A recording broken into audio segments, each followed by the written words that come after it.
La parole est à Madame Olivia Grégoire, présidente de la commission spéciale pour 10 minutes.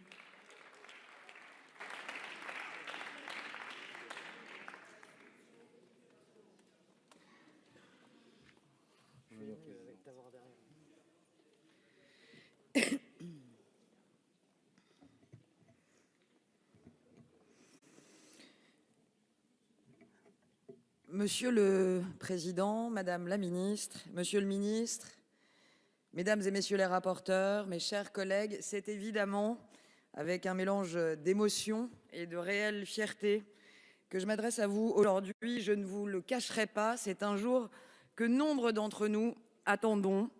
Nous, je pense évidemment à notre rapporteur général, Roland Lescure, à l'ensemble des rapporteurs thématiques, à Roland, à Marie, à Coralie, Jean-Noël, Denis, Adrien, nous, certes les députés, mais je pense en ce moment même aux 626 acteurs économiques, aux 38 organisations syndicales comme professionnelles que durant 10 mois nous avons auditionnés, écoutés et avec lesquels nous avons confronté nos idées et nos propositions. Je pense à celles, à ceux qui attendent ce changement profond, qui attendent de voir les freins et les blocages levés pour mieux se développer.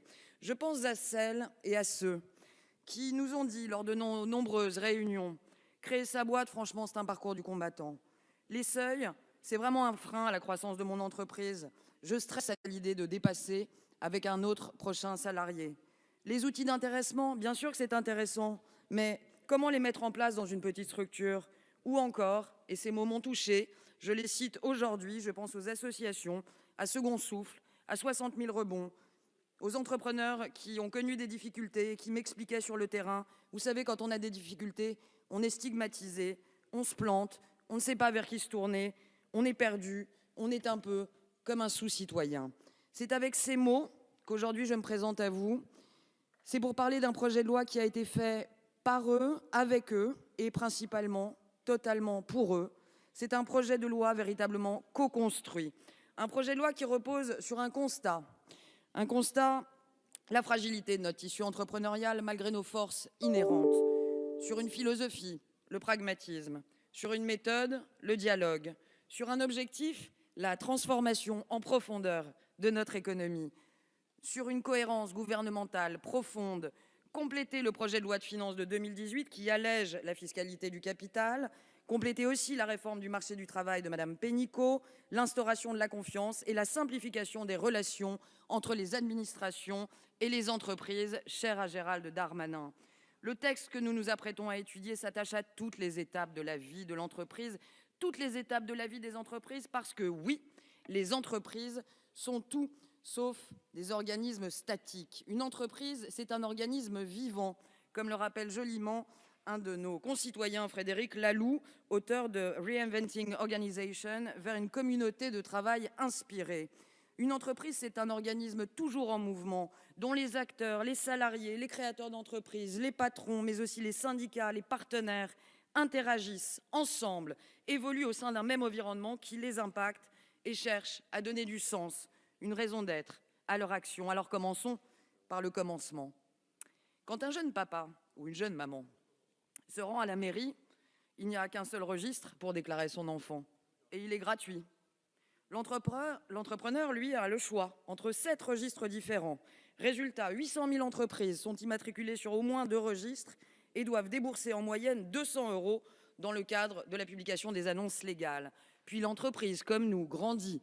C'est la période dite de l'amorçage. C'est notre enfance. Elle doit alors apprendre à marcher, à tenir debout. C'est un véritable concours d'obstacles qu'elle doit parcourir pour franchir des obligations excessives que Bruno Le Maire a très précisément rappelées.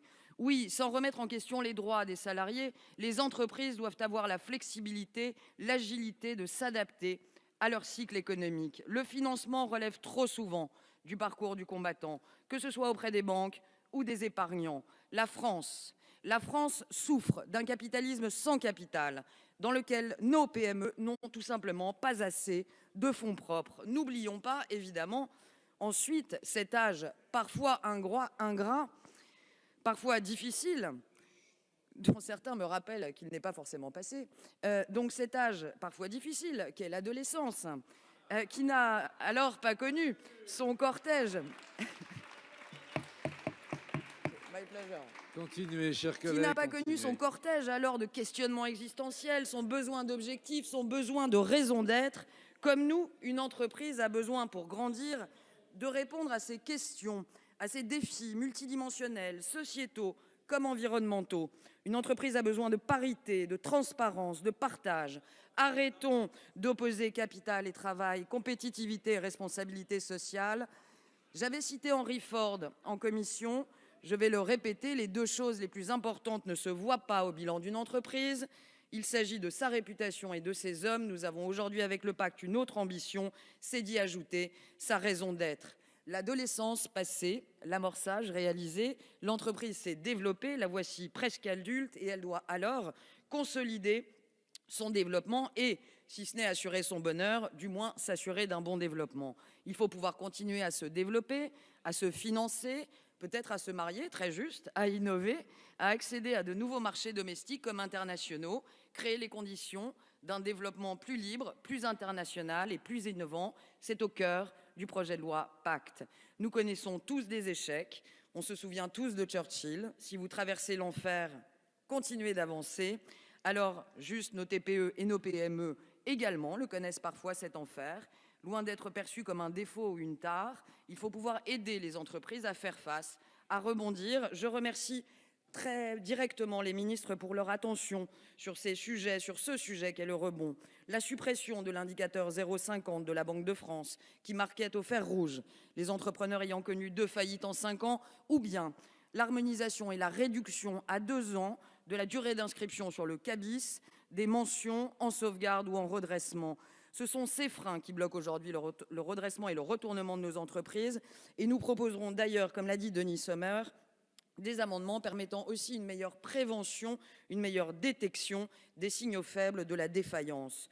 Mieux accompagner les premiers pas de l'entreprise, organisme vivant, injecter plus d'indulgence et de souplesse lors de l'adolescence qu'elle peut traverser, contribuer à la quête de sens auprès des salariés comme des consommateurs, comme le disait le rapporteur général.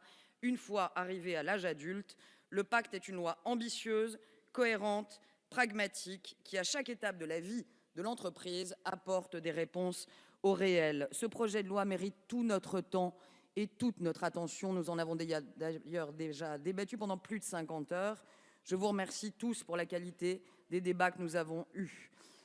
2100 amendements avaient été examinés en commission. Pour la séance publique, nous aurons l'honneur d'examiner quelques 2646 amendements qui sont déposés. Ces chiffres élevés, que cela soit en commission ou en séance, illustrent, je crois, très clairement l'intérêt que nous avons tous pour un meilleur développement de nos TPE et de nos PME et un meilleur partage de la valeur. En commission, nous avons adopté 383 amendements, dont de nombreux de l'opposition, et je salue ici leur travail comme celui de la majorité.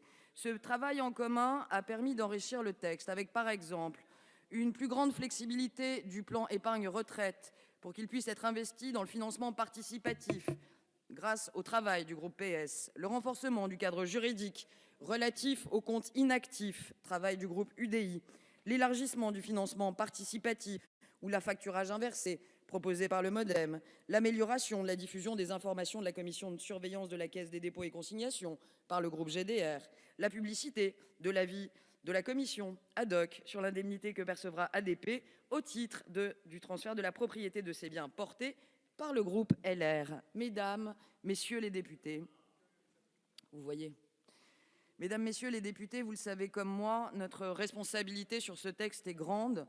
Comme lors de notre commission, soyons à la hauteur des enjeux et surtout à la hauteur du débat que les Français souhaitent et que les entrepreneurs comme les salariés méritent.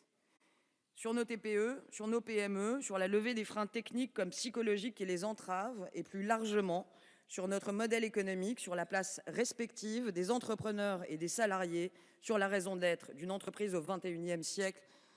Je ne pourrais évidemment pas terminer ce propos sans quelques mots pour remercier sincèrement les ministres Bruno Le Maire et Delphine Gény-Stéphan pour leur confiance et leur disponibilité. J'ai aussi évidemment une pensée pour le ministre Benjamin Griveaux, qui avait également travaillé aux prémices du texte. Et j'ai aussi une pensée pour Richard Ferrand, qui est au-dessus de moi à l'instant, mais qui était alors chef de groupe et qui m'a fait confiance pour porter cette commission spéciale. Si nous avons pu avoir un examen serein, c'est également grâce au travail sans relâche des fonctionnaires de l'Assemblée, des administrateurs, et je tiens ici à les remercier très sincèrement pour leur aide sans faille et leur énergie jusqu'aux heures tardives de la nuit ou du petit matin. Je terminerai évidemment par René Char.